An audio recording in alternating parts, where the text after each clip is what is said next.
जय श्री कृष्ण। आज का हमारा विषय है कर्म का सिद्धांत। कर्म, कर्मफल और कर्म रस क्या है, इसके बारे में हम चर्चा करते हैं। हमारे शास्त्रों में कर्म के 3 प्रकार बताए गए हैं: संचित कर्म, क्रियमाण कर्म और प्रारब्ध। एक साधारण से उदाहरण लेकर हम इनके बारे में समझते हैं। क्रियमाण कर्म वो कर्म होते हैं जो क्रियाओं के फलस्वरूप दिन प्रतिदिन उनका हमें फल प्राप्त होता रहता है। जैसे यदि हम भोजन करते हैं तो उसका स्वाद मिलता है, और जो भोजन शरीर में संचित होता है उससे शरीर को ऊर्जा मिलती है। संचित कर्म वो कर्म होते हैं जिनका कुछ भाग क्रियमाण के रूप में व्यक्ति को उसके जीवन में मिल जाता है और कुछ संक्षिप्त रह जाता है। अर्थात कुछ ऐसे कर्म जिनका उस समय उसको फल नहीं मिलता है, आगे चलकर उसका फल मिल सकता है। जैसे एक व्यक्ति पैसा कमाए और अपना भोजन वस्त्र आदि की व्यवस्था करे, उसके उपरांत शेष बचे हुए भाग को जमा करके रखे और आने वाले समय में उस पैसे का इस्तेमाल करें। इसके अगली कड़ी में चल के देखते हैं, तब बनता है प्रारब्ध। प्रारब्ध कर्म का तीसरा ही रूप है जो व्यक्ति को सबसे ज़्यादा ये सोचने पे मजबूर करता है कि व्यक्ति की किस्मत सही है या खराब है, कर्म क्या होते हैं, कर्मों का फल मिलता है या नहीं मिलता है, इस जन्म में मिलता है या पुनर्जन्म में मिलता है। ऐसी बहुत सारी दुविधाएं व्यक्ति के मन में आती रहती हैं। संचित कर्म संचित हो जाते हैं, उनका कुछ समय बाद फल मिल सकता है, और क्रियमाण कर्म जो फल मिलते रहते हैं।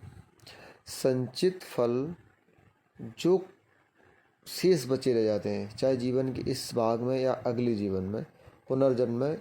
जो लोग मानते पुनर्जन्म होता उनके लिए, जो लोग नहीं मानते पुनर्जन्म नहीं होता उनके लिए अभी यहाँ पर हम बात नहीं करेंगे।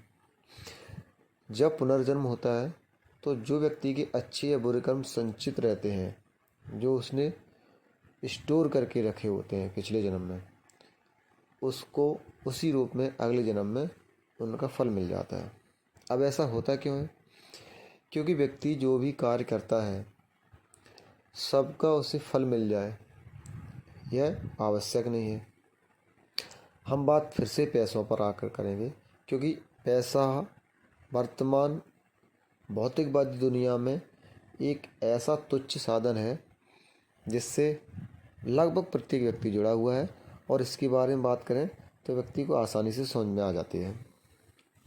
यदि कोई व्यक्ति अपने जीवन में बहुत सारा पैसा इकट्ठा करके रखता है और उसका भोग न करते हुए जीवन से गुजर जाता है, ऐसी स्थिति में उसके पैसों का इस्तेमाल उसके उत्तराधिकारी, उसके आने वाली संतानें करते हैं। किंतु कर्म के सिद्धांत के रूप में जो व्यक्ति के अच्छे और बुरे कृत्य होते हैं, जो उसके जीवन से जुड़े होते हैं, उसका फल उसे ही भोगना पड़ता है, चाहे फिर इस जन्म में या फिर उस जन्म में। तो ये थे 3 मुख्य कर्म के प्रकार जिनके ऊपर कर्म का सिद्धांत टिका रहता है। कर्म के बारे में चाहे हम आध्यात्मिक दृष्टिकोण से देखें, सामाजिक दृष्टिकोण से देखें या फिर वैज्ञानिक दृष्टिकोण से देखें, कर्म का सिद्धांत अकाट्य है, और लगभग प्रत्येक क्षेत्र के विद्वान ने यह माना है कि जीव को उसके कर्म के अनुसार फल मिलता है। तो क्यों ना जो हमारे शास्त्रों में, हमारे अध्यात्म में इस बात को हजारों साल पहले बता दिया गया है। ऐसा कहा भी गया है, कर्म प्रधान विश्व रचना का, जो जस करे सो तस फल चाखा। अर्थात कर्म ही पूजा है, कर्म का फल अकाट्य है, कर्म का सिद्धांत अटल है, इसको कोई टाल नहीं सकता। जो जैसा कर्म करेगा उसको वैसा फल प्राप्त होगा ही। भगवत गीता में भी भगवान श्री कृष्ण इसी बात को कहते हैं सब बातों को यदि हम एक निष्कर्ष के रूप में निकालें तो उसका अंत यही निकलता है कि आप जीवन के किसी भी पहलू में जुड़े हों, अंततो गत्वा कर्म के अनुसार ही आपको जीवन में सारे फल प्राप्त होंगे। इस आधार पर हम एक बात और कह सकते हैं कि कहीं ना कहीं व्यक्ति के जीवन में कुछ चीज़ें पूर्व निर्धारित होती हैं जो उसके प्रारब्ध से जुड़ी हुई होती हैं। अब इस परिप्रेक्ष्य में जब व्यक्ति कहता है कि उसने अपने जीवन में कर्म अच्छे से नहीं किया इसलिए वह सफलता को प्राप्त नहीं कर पाया या वह मन चाही इच्छा को पूरा नहीं कर सका है, तब आकर द्वंद्व उत्पन्न होता है कि यदि उसने कर्म नहीं किए हैं तो पिछले जन्म के कर्मों का हो सकता है उसको फल मिल रहा हो। और यहाँ पर आकर व्यक्ति द्वंद्व में पड़ जाता है कि वर्तमान समय में वो अच्छे कर्म कर रहा है तो उसको उसका फल मिलना चाहिए, लेकिन क्या उसने पिछले जन्म में वो कर्म किए थे जिसके कारण उसके वर्तमान जीवन के अच्छे कर्म उसको फल प्राप्त नहीं होने दे रहे हैं। कहने का तात्पर्य यह है कि इस स्थिति में आकर व्यक्ति द्वंद्व में फंस जाता है और इसको हम कहते हैं कि ये घटनाएं या ये परिस्थितियाँ व्यक्ति के जीवन में पूर्व निर्धारित होती हैं जो उसके अगले या पिछले जन्म से जुड़ी हुई होती हैं, और कुछ परिस्थितियाँ ऐसी होती हैं जो उसके लिए आगे की एक रूपरेखा तैयार करते हैं। अंततः हम यही कहेंगे कि व्यक्ति को चाहिए कि वह अपने जीवन में नित्य सत्कर्म करे, अर्थात अच्छे कर्म करे, उसका जो कर्तव्य है उसका निष्ठापूर्वक निर्वहन करे।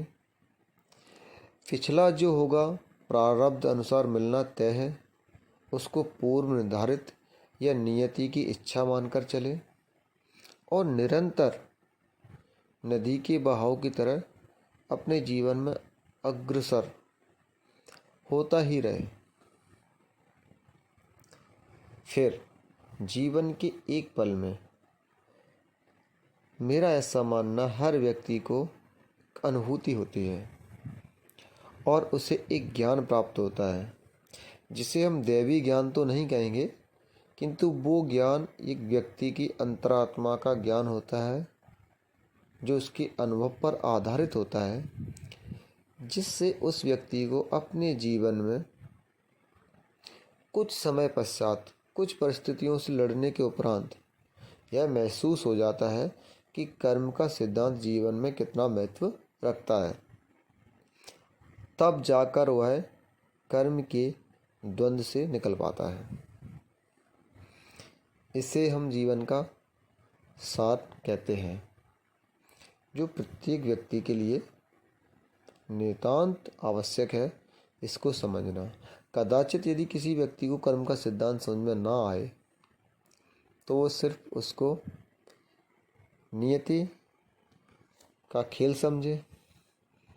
जो आध्यात्मिक दृष्टिकोण के हैं वो भगवान की मर्जी को समझे, जो वैज्ञानिक दृष्टिकोण के हैं वो उसे वैज्ञानिक दृष्टिकोण से समझें, और जो सामाजिक जीवन व्यतीत करने वाले व्यक्ति हैं वो इन दोनों चीज़ों से तालमेल बिठाकर चलते हैं तो वो इस बात को और आसानी से समझ सकते हैं। जय श्री कृष्ण।